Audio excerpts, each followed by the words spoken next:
Hey everybody, thanks so much for tuning in to this most incredible episode of Rockn Talkin' with my very fabulous co-host Lips, Steve Goodlow of Anvil. I just want to say thank you so much to the entire Rockn Talkin' family. We are doing such amazing things and I'm so very, very honored. We've just collectively added so much more to our family with the THC International Heavy Metal Club. I'm very honored to be the Canadian club's president. And we're going to do so many awesome things all the way across North America and even further. Thank you so much to all my supporters like Rip Vine Records and Robert Vines. And of course, my never-ending support for Fire Driver Records and Roy Stegman, the man behind the shows.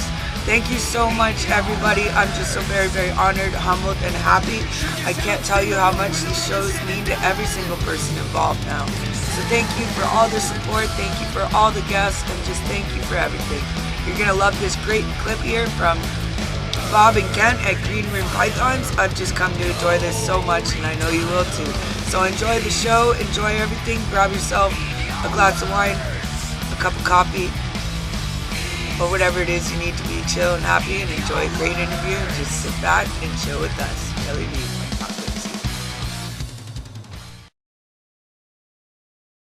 The detective inspector lives in that bioactive vivarium back there.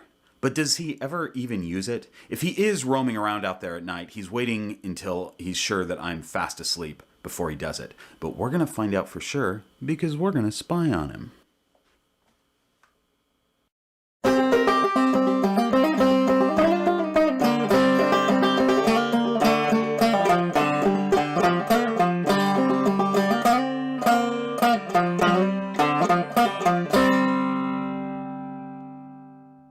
Welcome to the Green Room. I'm Bob Bledsoe. We have a couple of things to cover before we get to the spy cam. The first of which being, this channel hit 1,000 subscribers this week, which is very exciting. We are 5 months into the existence of Green Room Pythons, and 1,000 subscribers at this point way exceeds what I expected or was hoping for in this channel. So thank you so much to those of you who have watched the videos and liked and hit the subscribe button and things like that.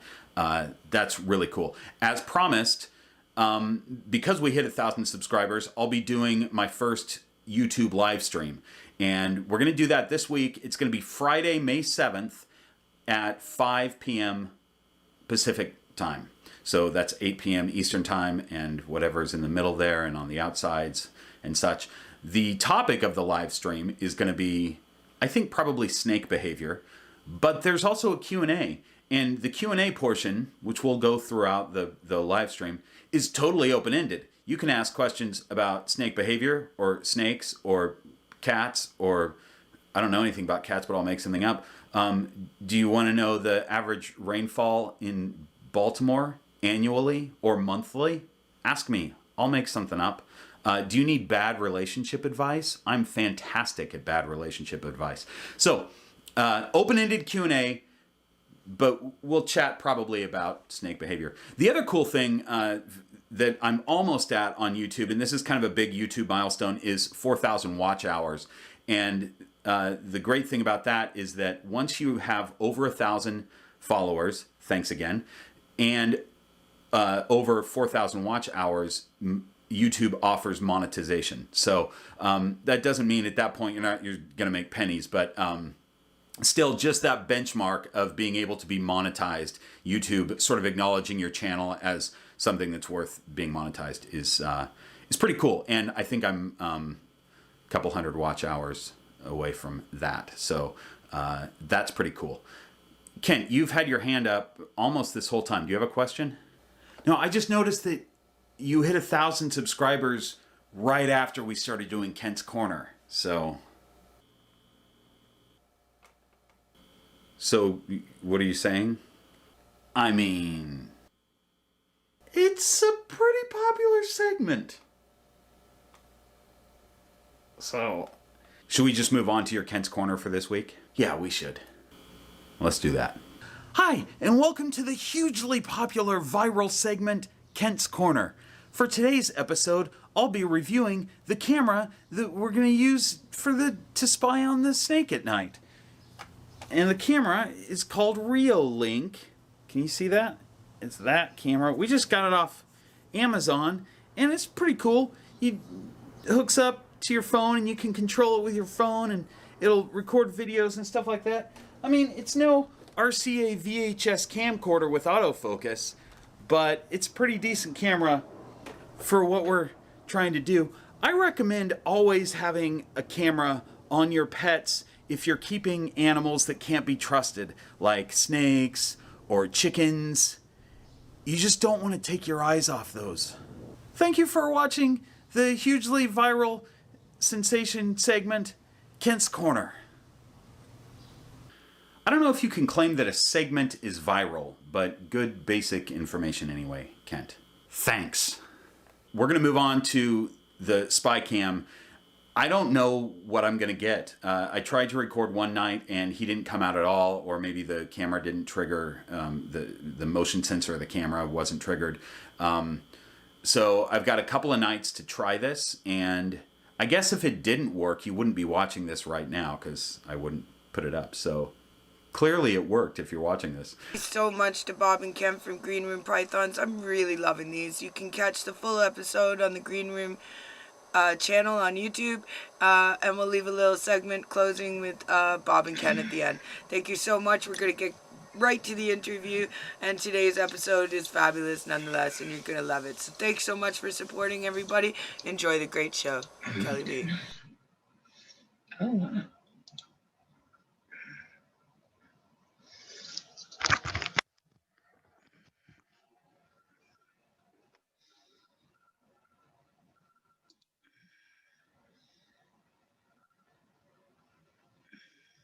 Hello, everybody.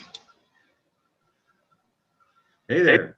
Hey, who's first? Martin, is that you? Yeah, that's me. Can you see Hi, me? Martin. Wow, nice to see you. It usually takes a second for everybody to connect like this. There's a little button that allows you somewhere, I think at the bottom, to connect your video if you Yeah, want. it's coming. Hi, Brandon. How are you doing? Been working. Oh, wow. Hi, guys. Hey, how are you? Oh, wow. I love your hair. Thank you. I love your baby. I love your hair too. Thank you so much. I just got him today. His name is Lemmy. So welcome to the show. I think we're still waiting for Lips. How are you doing, Brandon? I can't hear you. I can't hear you. Well, he works on that. So where are you guys actually calling in from right now? Tulsa. Tulsa, Oklahoma. Tulsa, you're in Tulsa. Oh, wow. So everything's wide open. You guys are doing shows and stuff? It's starting to open up pretty good. Of course, we're not traveling out of state much, but Tulsa's opening up some. Oh, you're very, very lucky. I think you're one of the few states in the world. Where are you speaking with us from, Martin, today? I'm speaking from Deventer, the Netherlands. The Netherlands. That's a really great Netherlands. thing about the show. We get people from all over, different genres. I know Lips is trying. I can see him flicker in there. And then my other U.S. co-host, Lane Cable, he's on his way in. Sorry. So are you guys, you've been shut down, you're not touring. Brandon, we still can't hear you, brother. Oh, wait. Nope. Still can't hear you. Okay. Ben, are you there? This always takes 5 minutes of the time. Okay. So, what's going on in the Netherlands? How are things over there right now? Are things open? Are you able to play? The things are a little bit open. A little bit open. Yeah, not as closed as they used to be the last couple of weeks. And we had a curfew here, but that's gone. We're free to go, and well, things are better than they were. Yeah. We have, I think, 5 more days on our curfew quarantine. And, you know, I'm having a real hard time with it. We've been shut down since like before Christmas. Yeah. So, you know, how are you guys coping with it? Are you writing music? Have you got new stuff coming out? Who are you asking? Everybody. Everybody. Okay, cool. Well, I've been working on a video projects with a Canadian singer-songwriter. Oh, wow. It's the girl I spoke to you about from Winnipeg. Right. And we've been working on a video documentary for about a year now, and it kept us alive and kicking. I have Lips, of course, if anybody's, I hope everybody's seen the Anvil documentary. What a great documentary. You know, and I wanted him to do mine, and he laughed. He goes, that guy will never do another documentary again. Don't even call him. He almost hates me now. And he was my biggest fan, right? They are very hard, aren't they? Yeah, it's Yeah. hard work. And what are you guys writing, Jason? And I'm sorry, what's your name, lovely? Becky. Hi. What are you guys working on? Well, the last year we did like a lot of people, but instead of doing streaming video, we did, a lot of lyric videos for the CD, because we released our CD that December, went out on the road for a tour, and in February got called back and told stay at home. So we got boxes of CDs to sell at live shows and just sat here for a year. So we thought, well, let's push lyric videos, of course, writing new material, but we finished out local shows as much as we could, and we played our last show November of last year. So we did keep playing long into the COVID. We just weren't traveling. We were just, right, pure local. And you're still lucky for that all around the world. yeah. It's just been, people are dying to play. Oh yeah. And, really would love to do some shows out that way. Got a really good core base out towards Oklahoma. Really missing the accent too. You guys sound great. I have to say that. You probably don't hear it at all. But what, I guess if it's not as stressful, but I mean, it's definitely, it cuts into your touring, cuts into your money, cuts into your revenue. That's very depressing. How are you guys coping with it? What are you guys doing besides music? New hobbies? Well, we still have day jobs and things like that we do. So that at least makes up for the money. And of course, here in the States, they did the unemployment and things like that to gig musicians and gig workers. That helped. And then in Oklahoma, there was the Red Dirt Relief. Right. They helped out quite a bit. Mm-hmm. Now, Ben, here we go again. Red Dirt Metal, the only place in the world where people know what the frig that means, right? Everywhere else, they're like, that is not a genre, Kelly. I'm like, all you have to do is come visit, and I'll take you where the red dirt is, and you'll exactly, man. And explain it. What is the definition of red dirt metal? Please, brother, tell me. Well, I don't think that it's I actually had to go to that part of Oklahoma this beginning of this week, and I got red dirt all over the car. Oh, you can't get that stuff out either. No, it stains permanently. So whatever you get it on, you will forever know what red dirt is, because it's stained. It's ruined. The ponds are red. Everything is red over there. And this is only found in Oklahoma? Yeah. I don't know. I mean, Northern Texas too. A little bit into Texas, yeah. Welcome, Lips. How are you today, brother? What was that? How are you, Lips? I'm Brandon. I'm okay. You know what red metal means, don't you? I guess I do. I don't know. You don't know. I know. We've just been discussing this. I just learned. I just been educated myself. So yeah, there we go. So my friend Brandon, what is your definition of it? What would you say? Because I heard it just. Okay, go ahead. Oh, it's all right. It's all right. It's just a regional metal that kind of puts in some elements of country and blues into metal, and it's just a very regional thing for Oklahoma, a little bit of Kansas, a little bit of Texas, northern Texas, in this basic region. And the reason they call it red dirt is because the Red River, which runs between Texas and Oklahoma and is most of the border between Texas and Oklahoma, produces a lot of red dirt and goes right down through a lot of this. If you've ever seen the Red River, it's really, really red. It's really, really beautiful. Yep. I also was described that it's kind of like a smash between country a little bit and Pantera. Yeah. Oh, yeah, that's a good. Yeah. Yeah, Yeah, I always want to say it's, That you know wasn't how they my always said definition. Southern rock with Leonard Skinner and all those guys in the 70s. But It's I think kinda- what we're talking about was actually inevitable, wasn't? Isn't Yeah. it, really? I think so. There's so many genres now. It's really, really hard to keep up. And I don't exactly know where everything fits anymore. And I Doesn't just happen matter. to put on what I like. And if people don't like Yeah. it, that's too bad. Do you, Martin, I know you're not specifically a metal No, musician. What would no. you say your genre is? Oh, that's the hardest question you can ask. I put a lot of things together too, but it's mainly, I think, from a folk tradition. Folk, yeah. Yeah, Yeah. but And I put a lot into it, like jazz and blues and country and whatever, and I don't care because you know we in the Netherlands we have all these influences here, so you take it in and spit it out again. That's what do you do. Do you Mark, find it has a different flair from American or Canadian music? Sorry again. Do you find it has its own style from, music that would be the same genre over here? Yeah, I played together I with like that shirt.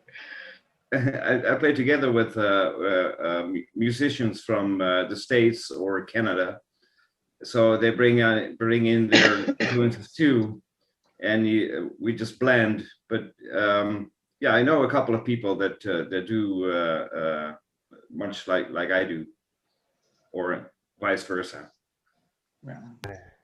So, Definitely, Brendan is our friend too. oh, isn't that a quinky dink? You guys, Yes. I met you all through my mama bear. She is the best person in the whole world, Mary Jo, and I absolutely adore her. Brandon did a 5-band epic charity benefit for me before I came back to Canada with Shovelhead and Something Giant and Metalosis. And I don't know, Brandon, Driver, what's the deal with the band? Well, pretty simple. We decided to do a hiatus in October, and I don't think we all shared the same view of the goals of the band, and we definitely didn't all share the same work ethic. So I haven't done anything with Driver. I've been working alone since about beginning of November or so. So Do you think that has a little bit to do with just the way the COVID? Actually, no. In our situation, COVID dealt us a very, very for where we were at. COVID dealt us a I guess you could say a trump card without any pun intended. But it actually gave two of our members 40 full hours a week to work on band stuff, and yeah. So to me it wasn't the ideal situation. Nobody wants a pandemic, obviously, but it gave us more. Just more time to invest in the band, and that time kind of got squandered, and that kind of put a rift in the band, and that's when I made my exit. Wow, that's unfortunate. I really dug the sound, that's for sure. Really excited to see what you're gonna do in the future, because I think you have a really stellar voice. Ben, did you have a question? I could see you itching. I was just really curious. It sounds like you were saying that part of the band was very, very instrumental in getting a lot of things done, but other members weren't, or they weren't involved. What was the situation for you specifically that made you go out and do your own thing? Well, probably of the things that we're getting done with the band, as far as marketing the album, building everything, and just doing everything online and digitally, trying to get us an online presence and those type of things. There was only 2 people total working on any of that. The other 3 basically would show up for practice, do a little bit of practice when we were trying to split everything 5 ways and work everything as democratically as possible with the 5 of us. And when 2 people are doing all the work, it's just like the old. Okay, so my guess is you're one of the people who were doing the work, right? Actually, myself and my wife did 90% of their work on the album. But you know, in fairness, you really do only need 2 solid members, right, Lips? Too much. You're a pretty good example of that, are you not, brother? For like Yeah. how long now? How long? Ultimately, you need 3 people. Well, you do, but I mean, you do, you know, yeah. Then you got everything you need. Well, But- without to answer your question more specifically, without naming names, basically it was just my vision for what we were trying to do and what we were trying to accomplish was a lot bigger, but also required a lot more time that the majority of the band members weren't willing to invest. And I think that that's part of the frustration of the modern age of promoting yourself, having to do everything where, you know, we have this ideal that labels should have been doing the same as they were, you know, 20, 30 years ago, and they're not. There's a lot of pressure in self-promotion. It's really, really hard. You know, you're making your own merch, you're doing a lot of things you weren't doing before. But I do think that putting that work in pays off, and Lips is a really good example of that as well. You know, you take your stuff door to door if you have to, right? Yeah. Lips, Yeah. you know, you make your CDs from your garage. It can be very painstaking, but I mean, I can't imagine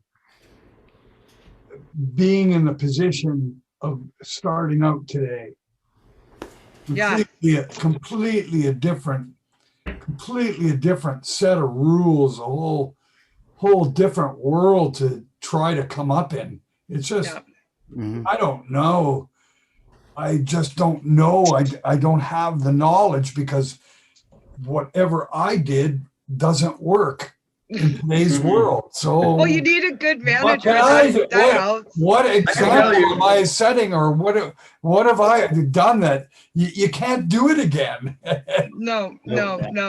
But you learn from the mistakes and you keep going. And I think that that's something that we're all good at, is adapting, like we keep saying. Yeah. And we're gonna do that. And we're gonna move forward. It's gonna be a different age. But I can't imagine starting out either. When did you hear the term first, pay to play? Is that not the sickest 3 words put together in the world? Pay your dues, man. Did you pay your dues? Yeah, and what other job would a union not go, you can't do that? That's against the law. Who has to pay to work at a factory? Right. Who has to pay to work at a gas station? Who has to pay? There is a difference there, because I mean, we are doing something and we're trying to get paid for doing something that we absolutely love. And they do say that if you love what you're doing for work, you're not working a single day of your life. And this is true.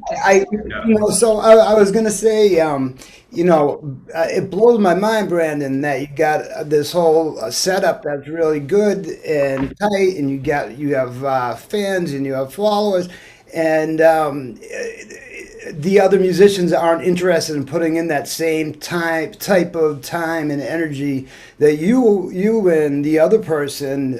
Everybody has to be in the thought that I'm not going to make $1 million at this anytime soon or quick, so I better like what I'm doing and throw myself into this project and stick here and go to the end to find out what it can do. Not give me instant. I want instant fame, gratification, instant gratification. I We're want instant everything tomorrow, and that's not fast enough.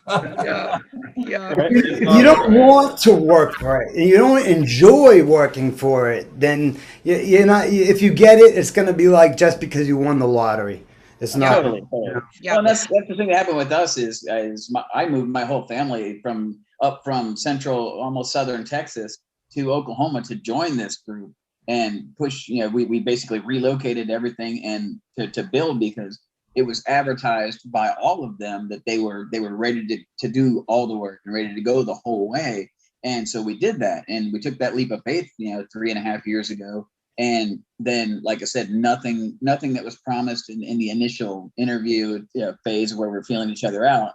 The music was great, but then we were a good musical match, but nothing else paid off on the back end of any. What they said wasn't delivered, And so that is what.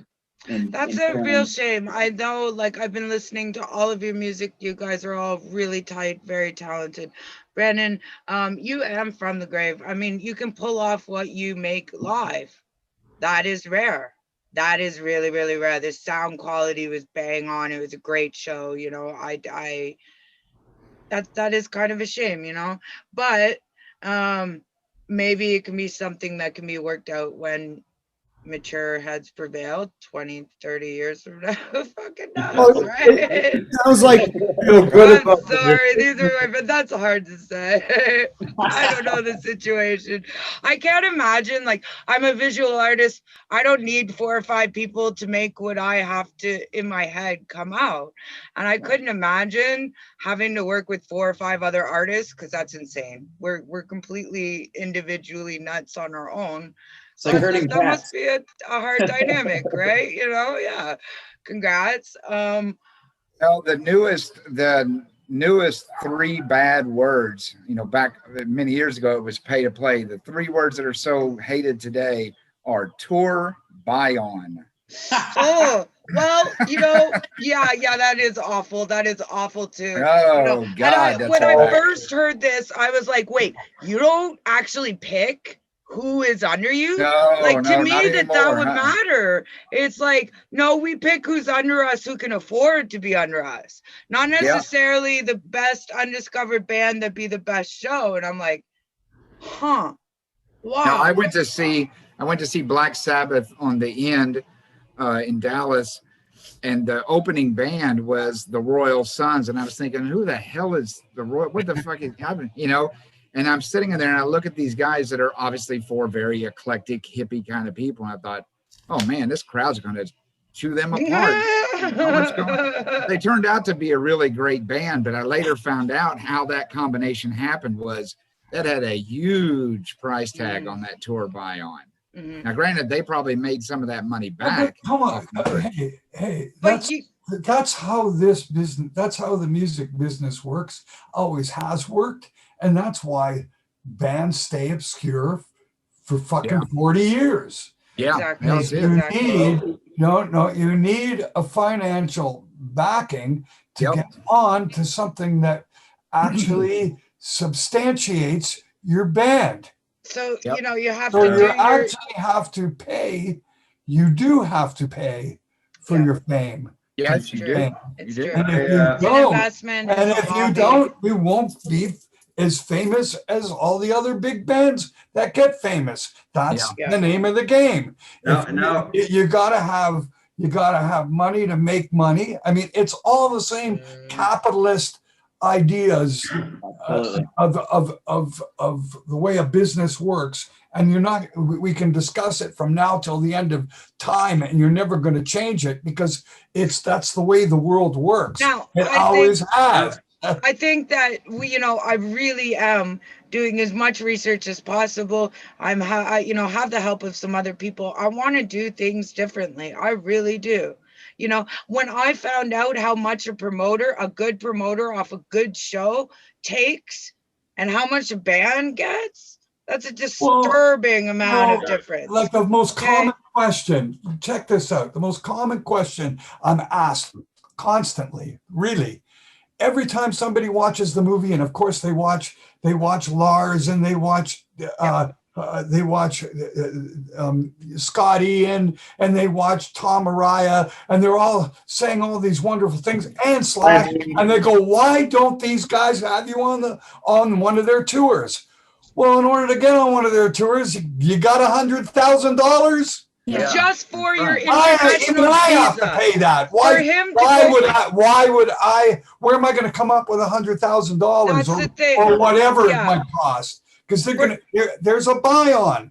Yeah, there's a buy on. That's the way it works. Breaking into the USA. It's advertising. It's advertising. There's a record company out there that wants to get their band attached to other bands' names, and if they hear, hey, band X is opening act for Metallica, they're all of a sudden going to have a whole different aura about them from the fans, and Yes, you're right. And what happens with Metallica is their management looks at it, either the band that's going to support my band Metallica is going to draw half a million to a million people to these shows, or they're not getting on the show. Right. Yeah. Right. And you know, the interesting part about this is you had Lollapalooza. For this reason, Perry Fell from, Perry Fell from Jane's Addiction, but doesn't matter. He started Lollapalooza, said, let me get as many bands as I can that aren't getting the attention that they need, that can't afford the attention that they need, that doesn't have the backing, and put them in there. And then 9 years into it, who's headlining Lollapalooza? Metallica. I mean, I love Metallica. Don't get me wrong, but it backfired there at the end. But for a while, it was on the right idea. So that's why these festivals now are it. This is where it's at, because you get a audience that's already there. And now, we had in Southern Ontario, apparently, a really big fraudster went around, and I mean, he went, got in very big trouble, got jailed, but took a lot of money from sponsors, and was going to put on a huge festival and frauded everybody. So, I've heard a lot of negativity about doing festivals in Ontario for some reason. But I really think that it should happen over here. We should start a really big Canadian metal festival. The biggest problem with doing festivals on this side of the world as opposed to the way that it happens overseas. Mm-hmm. Overseas, there's a multitude, there's a whole movement and multitude of people that listen to the whole entire genre, not just to one band. Right. Okay, so when they pay €150 for a ticket to get into Rockn, that they buy the ticket before the fucking bands are even announced.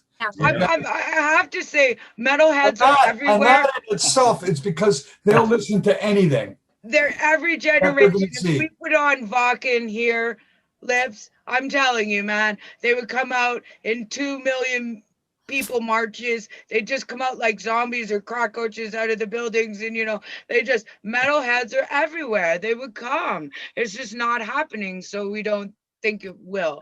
And I think we have to pull again from other places with huge international visas. We have to pay for the bands to cross the border into Canada. So any big band that people would know or name or want to hear, probably coming from the States or the UK or somewhere else, and then we're going to have to pay for that. So we have to fish and promote our Canadian market a lot better. We need to, and they're out there. Not to say that it isn't worth the money, to have a big concert put on, but I think we should. Yeah, they haven't been able to do it.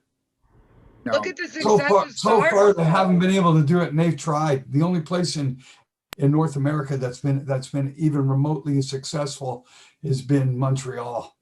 But look at SARS. Remember that. And even that kind of is drying up because how many times every year they got Slayer.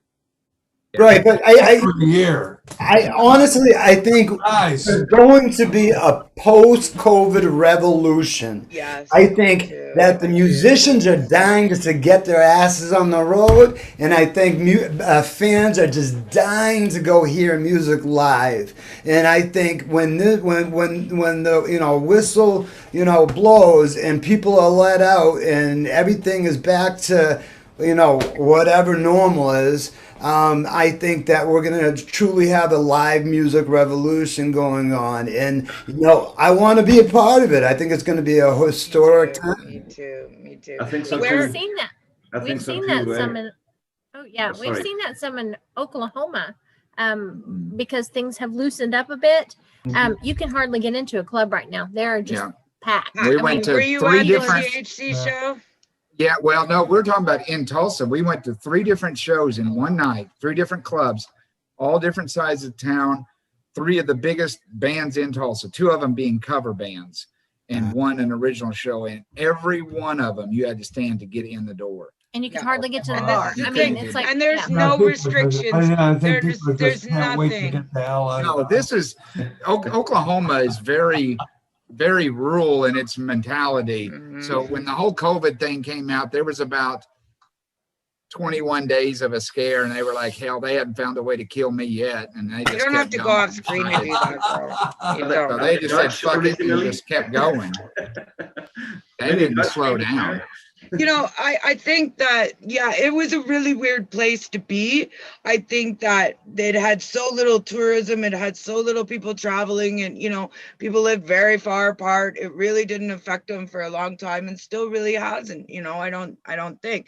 Then, you Yeah, know, they when you just have don't. somebody on the same panel who's living in Italy, that's a really, Right. really, Yeah, I think- it's a different mindset, totally. You know, on another topic, and Lips could probably give you insight about this too. We were shopping record deals a couple of years ago, and we had 3 labels looking at us. This goes back to the tour buyout thing. The first label pulled the old school contract out of, we want to own the rights to your music. Your music is now ours. The old mentality.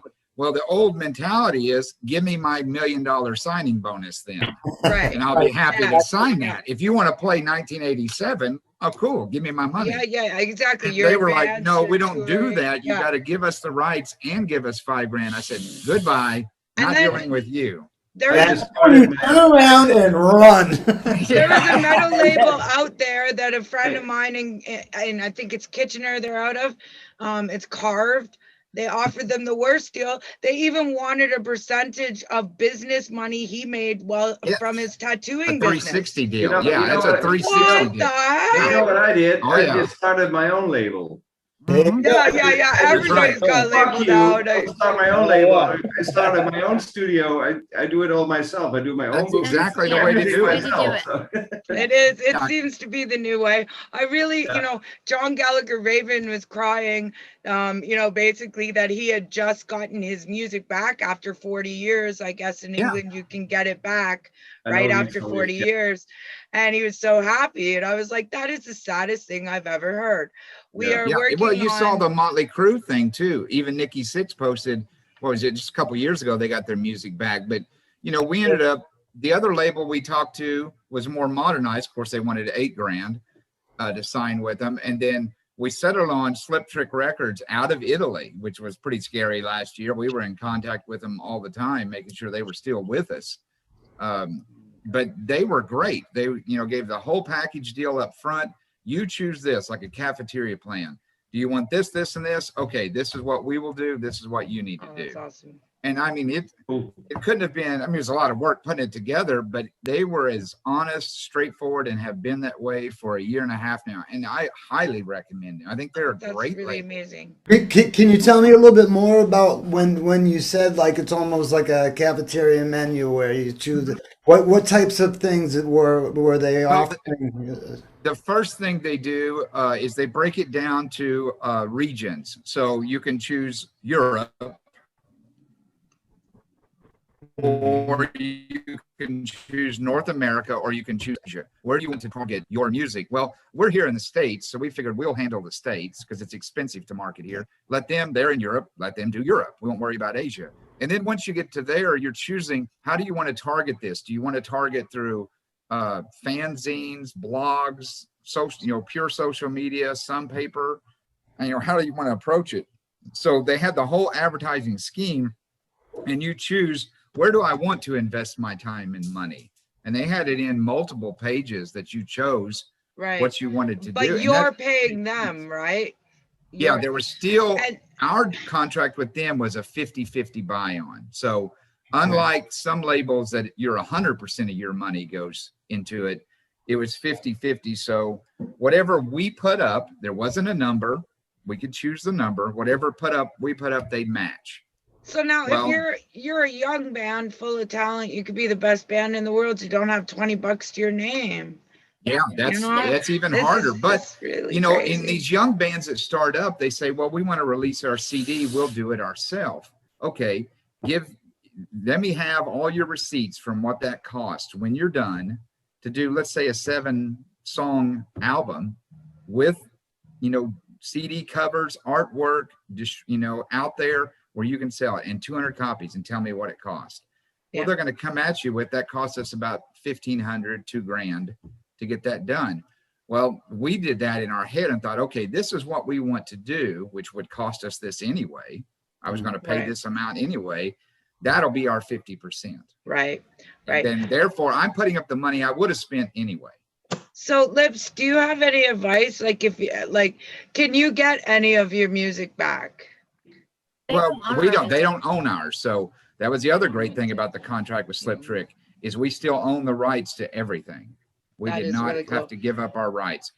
Yeah, because I'm not, I remember the days of when I grew up and bands would do that. And it seems so absurd, but I get it. They wave $1 million check in front of you. You're gonna take the money, man. Give me my money. When you're eating dog food out the back of a van traveling around, the country, you're not knowing if you're gonna even be able to afford the dog food for the next week. You take the money and you sign it over, and it may be 40 years before you ever get it back, but because it's a loan. Nobody's giving anybody anything, Right. It's a loan. It's technically a loan. The old school record companies, those were just loans, and you paid them back at like 17 cents a sale from an album. That was always to you, and then right back to them until you pay them the $250,000. They stick it. They would come up with bills that would say like you have a studio bill of $500,000, and I'm thinking, what in the hell did you do in the fucking studio that cost $500,000? Right. My God. And then they tell you, well, they gave us that money up front. Oh yeah, but you got 2 years of selling this album to pay that shit back, or you're about to be dropped off this label like a bad habit. Right. Oh, absolutely. And even if you still make it back, you may not be, they may not put in you get shelved. And then the only way you can be on another label is if the other label is willing to buy out your contract. Otherwise, you have to just sit on the shelf until the contract runs out. And unfortunately, a lot of great bands have just died on the shelf. I know one band, there was a band that I'm friends with, some of the members of lifelong friend, Wargasm. Great band, one of the best metal bands out of Boston. And if not the greatest. And they were on a great label, but unfortunately, the guy who was representing them got fired, and all the bands that were under him just got shelved. And in order, and other labels wanted them, but in order to do that, they were saying some ridiculous. It was like $500,000 to buy out their contract. So they had to just basically holding them hostage. A lot of times they do that if somebody else on their label somebody that they're really pushing sounds too much like this band, they'll shelve them for that reason too. If you get a sound alike of something they're trying to push, they'll offer you a little bit just to put you on the shelf. And no matter, we're really limited with Canadian radio and with Canadian content. So anything that's being promoted in a major way, like on a radio station or anything like that, has to be 30% of the content has to be brand new within 3 months. 40% of it has to be Canadian. So if you're playing 10 songs, you might get to play 2 songs you might want to play. You know what I mean? So it's just like we're really restricted with our laws of promoting bands. Well, they don't, you mentioned the contract too. You mentioned 2 different contracts. The first one where they take money that you make at shows, like merch money. This was from a different business altogether, unrelated to music at all. His tattooing business. There's record labels that do what's called a 360 deal, to where they are taking revenue from everything you do. Yeah, everything you do. Yeah. So if you get a plumbing day job, as if they could take $2 an hour off the top of that. That's bullshit. We have to mop the hallway floors of the record company too. What an evil CEO's kid. To write that contract, you know what I mean? Like his tail, his little double tail was just twitching. You know what I mean? Who could do that to somebody? And then you know, they just so hopeful to be famous or to get promoted. We have 2 minutes left. I am so sorry. Oh, Lips no. just made it back. Time goes fast. We lost you, Lips. Ask him what he did back then. Figures I get back in now. I know, right? 1 minute and 44 seconds. I have one question I'd like to ask you. Took every till the electricity came back on, and then my system. I know. We lost hydro too. So is there a way to ever retrieve that, to dispute it after so long? Like, can you ever get any of your first albums back to be yours? Money. I- Buy it. You Most can buy contracts anything. have the time limit on it. Most My- contracts you're my- looking at will have the time frame on it when rights revert back to you, or what situations can revert back to you. It's all in the small print. Oh, It yeah. depends on what you signed to. That's So the, I I mean, guess- Lips It can depends answer on it what you best, signed probably. to. Oh. So I guess it's like that episode of South Park. Just read the fine print and be very, very careful Right. what you sign, Oh. because you could be a centipede by the end of the day, right? You know. Absolutely. I'll probably get cut off on telling this, but I know that Michael Jackson bought the Beatle catalog and they wanted to buy it back from him, and Michael said nope. So they were sitting there, and with Michael Jackson owning the Beatles songs, and he wouldn't give it back to him. So that, you know, So what could he do? Sing Beatles songs? Like, I guess. he just owned the right to them. Anytime they were played, he'd make coin. Yeah, you know? he redistributed them. Remember, he re-released all the albums on CD when CDs first came out. And Yeah. he re-released them all on CDs and rebranded them and made a fortune off that. When Paul McCartney and Michael Jackson were doing that song, you know, hey, hey, hey, what you want? I'm He's sorry, everybody. We do get cut off at 40 minutes, and that's something we're looking at changing in the next platform very, very soon. This is just such an awesome experience. I love the show so much. I'm very, very honored, and I'm just so proud. We're going to add that second clip with Bob and Ken at the end, like I said at the beginning, and just really hope that you continue to support the show, want to be a part of it, because I absolutely love these videos. Me and Lemmy are doing really, really well, and I'm learning so much from them. So anybody who's thinking about getting a ball python, this is definitely somebody to watch, and if not, just enjoy the comedic stuff. Thanks so much, Bob and Ken. Kelly V. So there he goes, back into his hide. I hope that was interesting. I don't know, because this is still the first day of shooting. Kent, let's shoot the sign off right now. Why don't you do it? I don't know what to say. We haven't recorded the night stuff yet. Just pretend we already shot it. Just say something generic about what you think he might do tonight. I'm sorry that the inspector got out and killed my brother in his sleep, but that is what happens when you have ball pythons. Really, Kent? My mom and I request privacy for the family at this sensitive time, and I am taking financial donations.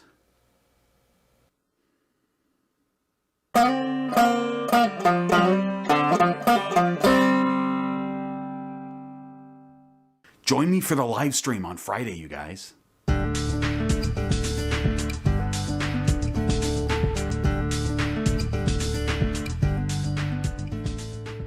Thank you so much. How awesome was that? I just wanted to also say thank you so much always to Rip Vine Records and Roy Stegman behind and in front of the scenes. And thank you so much to the THC International Heavy Metal Club, which I am Canadian president, and enjoy this great ad.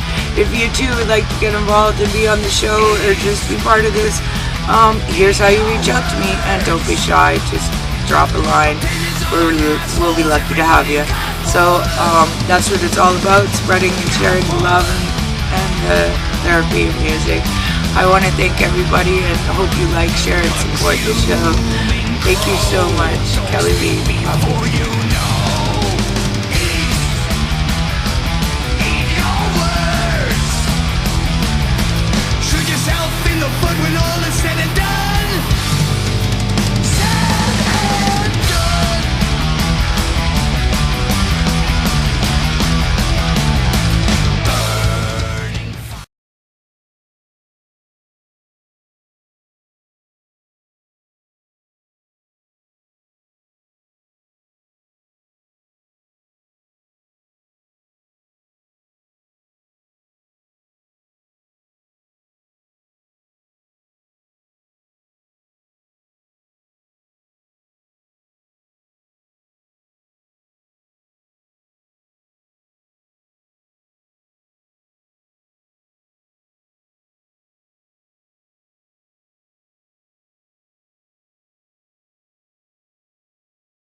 just want to say that I was re-listening to the very intro of the episode, and I do apologize for saying girl school. I do suffer from something called narcolepsy with cataplexy, which gives me a little bit of a speech problem sometimes. It's brought on by just a paralyzation of certain muscle groups, especially with strong emotions. So doing this show is always strong emotions, but I do apologize for that and any stutterings and ums that may be too frequent. But I just want to say that that's part of the work as well. So much for charity and rare disease and complicated disease and just awareness to disability. So thanks so much for appreciating and understanding, and love you, Jackie. Thank you, Kelly V.